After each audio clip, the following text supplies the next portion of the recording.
Good morning. For this one, I wanted to talk about getting the blade and the guard and the handle. You know, what I think about when I'm thinking about how to build the knife. I'm not thinking about just the blade or just the guard or just the handle or the spacer. So I'm going to say, in this example, this is the handle, this is the spacer, this is the guard, and this is the blade.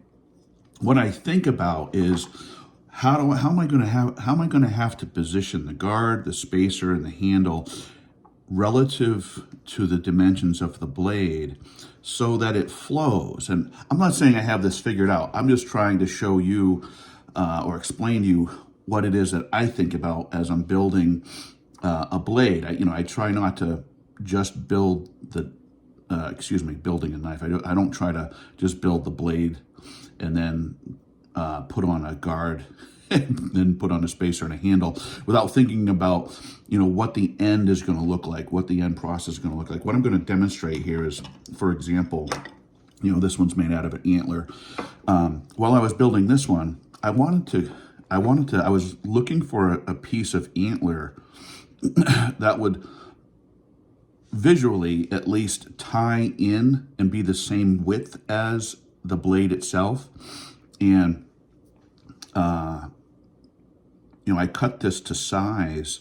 I cut it down so that the width here looked appropriate to the width here. If I didn't do that, what would happen, for example, is you could have, a large piece of antler here, for example, and then the transition just seems blocky and unintentional, if that's the right way to say it. For example, for what I want to do here with this knife, as I'm laying this one out, I'm not just thinking about the knife and how I'm going to do the guard. This isn't the right guard for the blade, but this is what I have available right now. What I want to know is, how do I need to position this handle so that the transition between the blade, the guard, and the handle and the spacer flow. And what I mean by flow is, in this case, you can see this has got a sweeping arc and it's not interrupted here. Now, even if this guard extended above the blade, so it was kind of like that, you'd still have this powerful, strong sweep across the top. And I try to emulate that on the bottom. And by doing this, I do want to emphasize that there's still plenty of room for artistic expression and doing your own thing. Even with this, this will be a full tang Bowie at the end, and this will be where the guard goes. But you can see between the handle and the blade, that's got a nice, strong, continuous sweep. And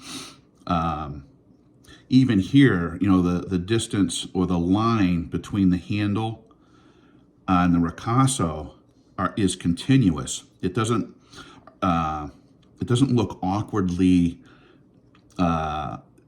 assembled piece at a time. It looks like a cohesive line.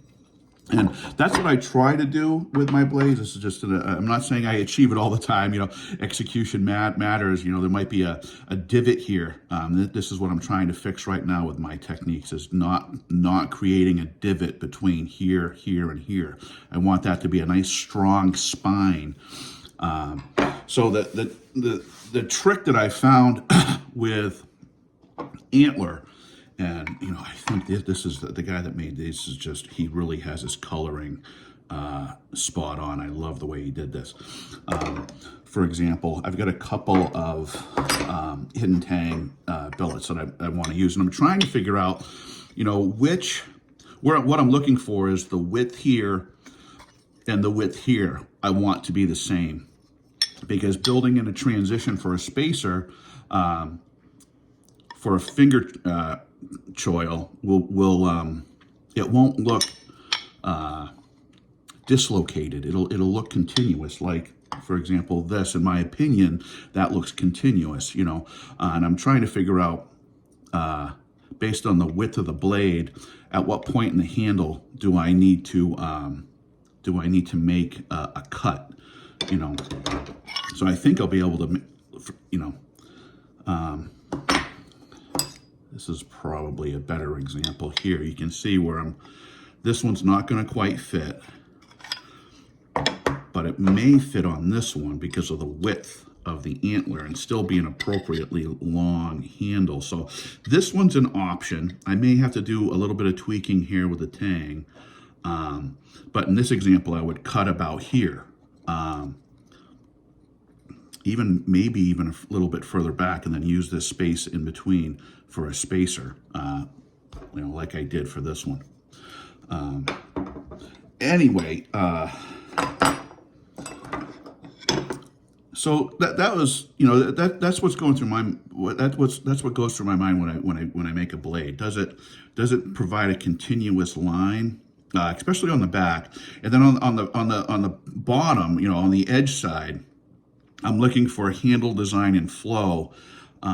It makes sense to come up and then go down, and then, for me anyway, not necessarily down here and then going up into the blade. It doesn't visually look right when I do it that way. Here's one without a guard, and you can see this has got nice flow, you know. And I'm not saying all blades need to do that. I'm just trying to explain what it is that I think about when I'm making one. This is another piece of handle that I'm looking at for a longer blade. This might work real easy for this one here. Yeah, for this one here, I might have to cut back to that. And if not, I can still, I want to say, make that work as long as this part is in line with this part. I can make this part work by putting in a spacer and then grinding out that finger choil like I did here, you know. Anyway, that's I thought that might be an interesting topic to talk about today. Thanks for watching.